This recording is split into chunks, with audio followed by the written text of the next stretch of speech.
ciidanka booliska degmada Fiiqa iyo shacabka iskaashanaya ayaa gacanta ku soo dhigay hanti lacageed oo gaadhaysa 300 oo kun oo bir oo laga dhacay dad shacab oo ku nool magaalada Fiiqa iyo eedeysanayaashan ka dambeeyay falkaasi hay'adaha amniga degmada Fiiqa oo iskaashanayaan shacabka magaalada Fiiqa ayaa ku howlan dadaal xoogan oo ay kaga midho dhalinayaan sugidda amniga degmadaasi waxayna gacanta ku soo dhigeen hanti lacageed oo gaadhaysa 300 oo kun oo lagala baxay dukaan ganacsi oo ku yaala magaalada Fiiqa oo ay dad shacabi lahaayeen iyo eedeysanayaasha falkaasi ka dambeeyay falkan oo ah mid ku cusub magaalada Fiiqa xarunta gobolka Eerara ayaa waxa ka dambeeyay 3 eedeysan oo ka soo jeeda dawlad deegaanka Tigray oo habeen ka hor soo gaaray magaalada Fiiqa waxaana nooga warbixiyay falkan iyo sidoo u dhacay taliyaha saldhigga ciidanka booliska degmada Fiiqa Gaashaanle Axmed Cali Hiirad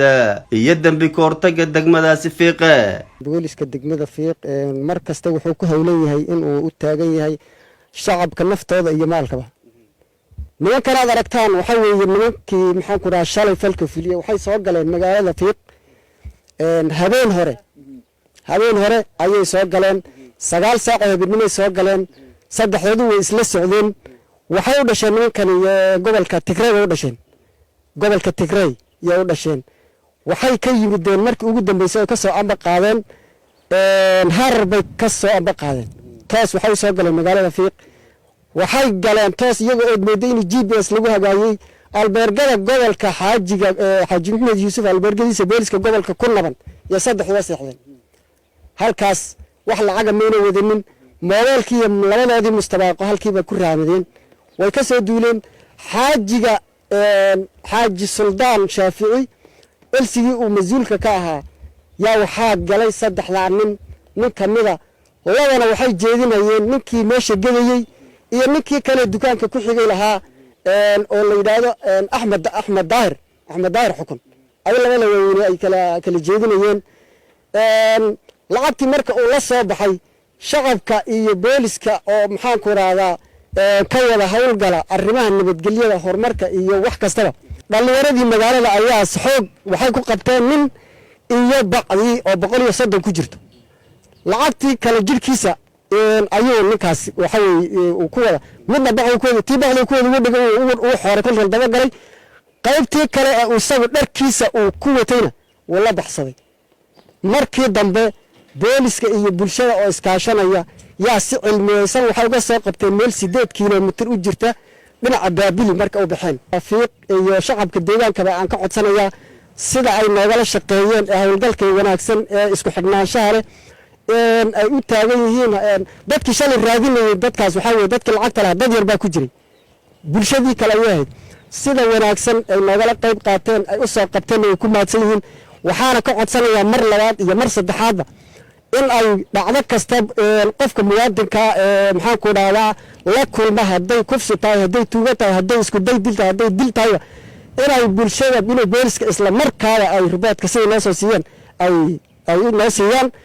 isku xidhka booliska bulshada waa isku xidhanay maragtay waxa weeyaan booliska riboortiga baa saacadiiba nala soo siiyay waan howlgalay annaga iyo shacabkiiba waa si balaaran baan u howlgalay maragtay saddexdoodana mid baa meesha lagu qabtay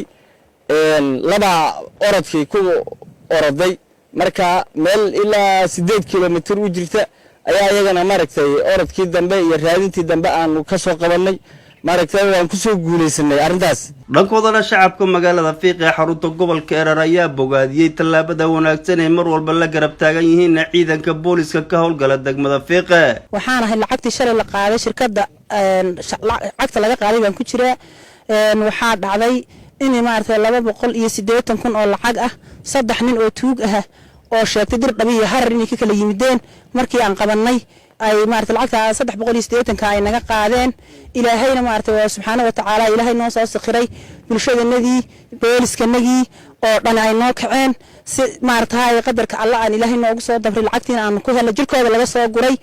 140 kun buu isugu wada xareeyay kii ugu dambeeyay midna 130 lagu qabtay midna 140 kun baa jasadkooda laga soo guray oo ka soo guray maartay ciidamadii hawlgalay iyo boolisku iyo maartay xaqlayaashii hantida lahaa ay ka soo gureen ilaahay baan ku mahadinaynaa iyo dowladdanada iyo ciidankanada alxamdulillahi rabbil caalamiin hantidanadiina gacantanadii maanta ku jirtaa alxamdulillahi nimanku saddex bay ahaayeen meel fog bay ka yimaadeen markaas mid gurigu galay midna aanu mashquuliyey midna ninka dariskayga oo Axmed Daahir xukun buu mashquuliyey marka waxa ay adeegsanayeen ma naqaano ani saliid iyo wax maartay aan gadayay buu ugu mashquuliyey wuxuu yidhi kaniga iibi lacagtooda isku dar imisa adiga siinaysaa 100 baa iga dhiman 2 iga dhiman 50 baa dhiman 5 baa dhiman 2 baa dhiman maxay baa dhiman muddo kadib ma taqaana waan eri waxaan ku yiri waxba naga gadan hor iska tag markii aan iri waxba naga gadan tagti iyo hawshii oo dhamaatay nin baa markaa guriga galay qasnadii iyo furuhu way is ag yaaleen qasnadii buu furay lacagtiiba markaas aayar 2 bacood ku kala ritay waxaan marka dareemay waan soo qasnadiina way qufuleen way iska tageen hawshii marka kana markay dhamaatay baan iga tagay ninkii markaa doonayeen wax iga iibsado qof wax iibinayna waad fahmaysaan de waxa la iibinayo marka danaynayo sidii wax u iibin lahaa marti ku dadaalaya marka alxamdulillah furihii baan waayay qasnadii markaas waxaan go'aansaday lacag baa suuqa lagu hayaabay marka